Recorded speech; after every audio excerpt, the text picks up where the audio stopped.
नीतीश थे तो भाजपा पूछ रही थी क्या इनको? चिराग पासवान अंतिम समय तक नहीं बता पाएंगे कि उनको कितनी सीटें भाजपा दे रही है। आरसीपी सिंह वाला मैटर पैचअप नहीं हुआ है। जो अध्यक्ष है प्रदेश राजू तिवारी, वही संपर्क में है चचा के, पशुपति पारस के। नमस्कार, भारत लाइव देख रहे हैं आप और ये गेम बड़ा है, पर्दे के पीछे की कहानी बताएंगे। और आज अमित शाह नरेंद्र मोदी के मजिस्ट्रेट चेक इन की चर्चा करेंगे। दरअसल ललन सिंह और नीतीश कुमार ने जब मजिस्ट्रेट चेक इन बिहार में किया था तब आरसीपी धरा गए थे और आरसीपी को फाइन लगा और उसके बाद ट्रेन से उतार दिया गया। अब ऐसे में इस बार चिराग पासवान धरा गए हैं। यहाँ से दिल्ली जा रहे थे या दिल्ली से आ रहे होंगे, टिकट नहीं था, कहाँ उतारा गया है अभी तो गुप्त रखा गया है इस बात को। लेकिन आपने सही कहा कि मतलब राजनीतिक रूप से बेटिकट घूम रहे हैं और बेटिकट घूमते हुए आपको दो चीज़ें जरूर होती हैं। एक इस बात का डर बना रहता है कि टीटी मत देख ले, और दूसरा डर बना रहता है कि कहीं गंतव्य से पहले ही आपको उतार न लिया जाए। ये दो डर होता है। ओरिजिनल सीट वाला कहीं मत। हाँ, वो तो मगर बैठ गया था, मैंने बैठ गया था। इसे तो बाथरूम में टहलता रहता है, इधर उधर गेट पर खड़ा रहता है। निश्चित तौर पर देखिए, बिहार की राजनीति में एनडीए का कुनबा बढ़ाना भाजपा के लिए एक बड़ी चुनौती है, क्योंकि सामने 7 दलों का गठबंधन है और 7 दलों के गठबंधन के वोट बैंक को भी मैच कर पाना भाजपा के लिए अपने दम पर संभव नहीं है। तो भाजपा क्या जोड़ रही है? भाजपा जोड़ती है कि चिराग पासवान को साथ लेते हैं तो 10% वोट रहता है दलितों का, कागज पर हिसाब जोड़ रही है। हाँ, आरसीपी सिंह को लेते हैं तो जो नाराज जदयू का वोट बैंक है या लव समाज का जो वोट बैंक नीतीश से नाराज है वो मेरे साथ आएगा। 2% का उपेंद्र कुशवाहा के साथ लेते हैं तो कुशवाहा का वोट पूरा का पूरा मेरे पास आ जाएगा।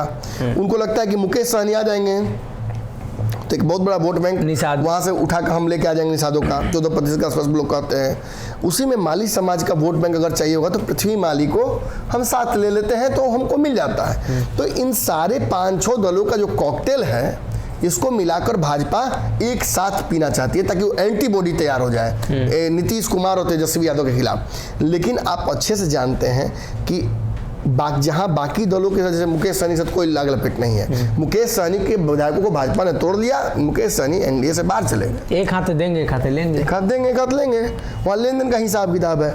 अब देखिए, जहां तक बात करेंगे हम उपेंद्र कुशवाहा की, तो नीतीश के खिलाफ है। अगर उनको ऐसा नहीं कि वहाँ मैंने कोई दल नहीं है, उनकी पार्टी के नेता सम्राट चौधरी उसी समाज से आते हैं जी। हुआ भी था कचड़ा बढ़िया उपेंद्र कुशवाहा के साथ, पहला लड़ाई हुआ था, कहते पियाजू मुसलमान हैं, ये सारी बातें हुई थी। लेकिन ये भी भूलने के लिए तैयार हैं। संजय जायसवाल का कचड़ा हुआ था उपेंद्र कुशवाहा से, वो भी भूल कर मिलने चले गए। मतलब ये चीजें पैचअप हो गई हैं। पैचअप कहाँ नहीं हुआ है? तो आरसीपी सिंह वाला मैटर पैचअप नहीं हुआ है। आरसीपी सिंह के बारे में खबर आई कि वो अभी भी नीतीश कुमार के क्लच में है, जिस पर उनकी पार्टी की तरफ से मंतव्य कई बार आ चुका है कि नहीं, हम नीतीश कुमार से समझौता नहीं कर सकते हैं, नीतीश कुमार से कोई बातचीत हमारी नहीं होगी। लेकिन भाजपा का शीर्ष नेतृत्व तो शायद ये बात मानने के लिए तैयार नहीं हो रहा है। दूसरी बात, एक बड़ा समस्या यहाँ ये है कि आरसीपी सिंह फिलहाल नो प्रॉफिट लॉस पे भी नहीं है।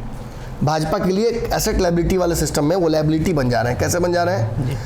वो किसी सदन के सदस्य नहीं है, उनके पास एक एक्टिव संगठन नहीं है। वो अगर लोगों को तोड़ भी रहे हैं तो जोड़ कहाँ रहे हैं, ये भाजपा जाना चाहती है। क्या वो लोग भाजपा में जा रहे हैं? क्या वो किसी अघोषित संगठन में जा रहे हैं? उनके पीछे का पैदा हुआ बच्चा पहलवान हो रहा है, उपेंद्र कुशवाहा की पार्टी। तो ये बेचैनी तो अपने आप एक बायोलॉजिकल क्लॉक तो टिक टिक टिक करने लगा ना, और उसको पार कर पाना आरसीपी सिंह के लिए मुश्किल हो रहा है। खबर आई कि आरसीपी सिंह को पटना में घेरने की तैयारी ललन सिंह ने कर दी। तो ललन सिंह जब ओपन वार आपके साथ कर रहे हैं तो आप घर बैठ कर नालंदा से नहीं लड़ पाएगा ना। नालंदा से कितनी कार्यक्रम इन्होंने किया, जिस कार्यक्रम में इन्होंने एक बड़ा चुनौती दिया नीतीश कुमार को। लेकिन जमीन पर जब उतर रहा है सब कुछ, तो लवकुश समीकरण या तो उपेंद्र कुशवाहा के पास नजर आ रहा है या नीतीश के पास नजर आ रहा है। आरसीपी सिंह ने वो चुनौती प्रस्तुत नहीं की। आरसीपी सिंह को धन्यवाद देना चाहिए अपने आसपास खड़े मजबूत जो राजपूत लॉबी है उसको कन्हैया सिंह को, उनके साथ जो लोग खड़े रहते हैं सबऑर्डिनेट्स उनको, कि इन लोगों ने उनको आज प्रासंगिक कर रखा है। वरना आप सच पूछिए तो कितने लोग खड़े हैं इनके साथ, कितने जो पिछड़ा समाज का इन्होंने बनाया छोटा इकाई, कौन लोग खड़ा है, आप देख लीजिए, सामने की बात है। और भाजपा इन चीज़ों को जब एनालाइज करती है दूर से बैठकर अपने जो रिसोर्सेस है उससे, तो समझ में आता है कि ये कहीं नहीं है। बेटिकट धरे जाते हैं, वैसा ही कहीं ना कहीं आप आगे बढ़ते हैं तो आपको चिराग पासवान भी नजर आ रहे हैं। चिराग पासवान, अगर हम एक मीडिया चैनल के तौर पर उनकी भीड़ देख लीजिए, उनके साथ दिक्कत है कि चाचा बता दे रहे हैं कि बिना टिकट का घूम रहा है। हाँ, हम अगर कह रहे हैं कि देखिए चिराग पासवान का इतना भीड़ है, देखिए चिराग पासवान को कितने लोग मिल रहे हैं, देखिए चिराग पासवान की पार्टी में कितने कितने लोग जुड़ रहे हैं, तो उससे तो सच्चाई यही है कि पार्टी का संगठन जो है कमजोर है, कमजोर है। लग रहा है कि मतलब कोई टर्मिनल बीमारी हो गई है। लोग आ रहे हैं, जा रहे हैं, टूट रहा है। कोई अध्यक्ष पर आरोप लगा, देखिए पहले कृष्णा सिंह कल्लू ने क्या आरोप लगाया था कि जो अध्यक्ष है प्रदेश राजू तिवारी वही संपर्क में है चचा के, पशुपति पारस के। अब बताइए उस पर कोई एक्शन नहीं लिया गया, उन्हीं को बाहर कर दिया गया। राजद के साथ भी खबर है कि राजद के टिकट पर लोकसभा लड़ जाएंगे। तो तैयारियां, बहुत सारे आरोप लग रहे हैं भाई, लेकिन मुझे लगता है कि beggars can not be choosers. अब इसे कोई दिल पर न ले, हम गरीब नहीं बोल रहे हैं किसी को, पैसा रुपया तो अथाह होगा, लेकिन मैं ये कह रहा, राजनीति में चिराग पासवान जिस स्थिति में पहुंच गए हैं, आप देख लीजिए कि भाजपा ने क्या नहीं किया। उनके पिताजी की तस्वीर बाहर रखी, क्या कर लिया उन्होंने? एक सवाल, एक जवाब निकला मुंह से, भाजपा के खिलाफ बोल पाए कुछ? प्रवक्ताओं को चुप्पी साधा दी। आज भी भाजपा को डिफेंड करते हैं, नरेंद्र मोदी को डिफेंड करते हैं। नीतीश कुमार पर हमला तभी तक कर रहे हैं जब तक नीतीश कुमार भाजपा के खिलाफ है जी। साथ आ जाएंगे तो थोड़ा सेलेक्टिव क्रिटिसिज्म करना पड़ता है, हर मुद्दे पर नहीं कर पाते थे। और भाजपा भी भाव नहीं देती थी। देखिए नीतीश थे तो भाजपा पूछ रही थी क्या इनको? एकदम कहीं नहीं। संगठन टूटा, पार्टी टूटी, विधायक सांसद भागे, किसी में भाजपा ने साथ नहीं दिया, बाहर निकाले गए वहां साथ नहीं दिया। आपकी दरअसल आप भाजपा के हनुमान नहीं हैं, आप लायबिलिटी हैं भाजपा के लिए, आप मजबूरी बन जा रहे हैं और इसलिए भाजपा आपको साइड लाइन रख रही है। आपने 2 सीटों पर चुनाव लड़ा ना, मैं स्पष्ट बोलता हूँ, मैं क्रेडिट नहीं, ऐसा नहीं कि नहीं लेना दूंगा। आपने एनडीए को मजबूत करने के लिए कुर्नी और मुकामा और अन्य जगहों पर साथ दिया भाजपा के कहने पर। लेकिन जब भाजपा ने आपको भाव नहीं दिया था तो आप लड़े थे कुशेश्वर स्थान, आपने वहां उतारता था प्रत्याशी, क्या मिला था आपको? 67,000 आया था। तारापुर में भी 10, तारापुर में वही। तो कहीं ना कहीं आपका जो वोट बैंक है, जब भाजपा के साथ आप रहते हैं तो दिखता है, लेकिन भाजपा के साथ नहीं रहते हैं तो खिसकता है। कालांतर में भाजपा के लोगों ने दबी जुबान में ये भी बात कही है, आरोप लगाया है नीतीश कुमार ने भी, कि भाजपा वाला भीड़ दिखा के चिराग पासवान कहते हैं कि हम बड़के नेता हो गए हैं। 1 साल 1.5 साल में पॉपुलैरिटी चिराग पासवान की निश्चित तौर पर बढ़ी है, युवाओं में एक बड़ा क्रेज बढ़ा है, लेकिन सारे लोग जो उनके आसपास खड़े हैं वो यही जानना चाहते हैं कि भाजपा कितनी सीटें दे रही हैं। मैं आपको लिखित दे रहा हूं कि जैसे उपेंद्र कुशवाहा को लेकर मैंने बात कहा था, मैं आपको स्पष्ट कर रहा हूं, चिराग पासवान अंतिम समय तक नहीं बता पाएंगे कि उनको कितनी सीटें भाजपा दे रही है। सवाल पूछ कर देख लीजिएगा आप, क्योंकि उनको खुद नहीं पता है।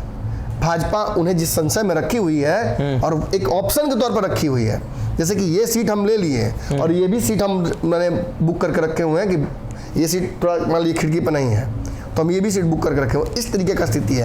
पशुपति पारस के पास सांसद है, पशुपति पारस के पास संगठन है, पशुपति पारस के पास वो वोट बैंक, आप जो जिस वोट बैंक का दावा कर रहे हैं उसका एक बड़ा वोट बैंक उनके पास भी है। वो टूटेगा, जब वो टूटेगा तो किस काम का होगा? किस काम का होगा?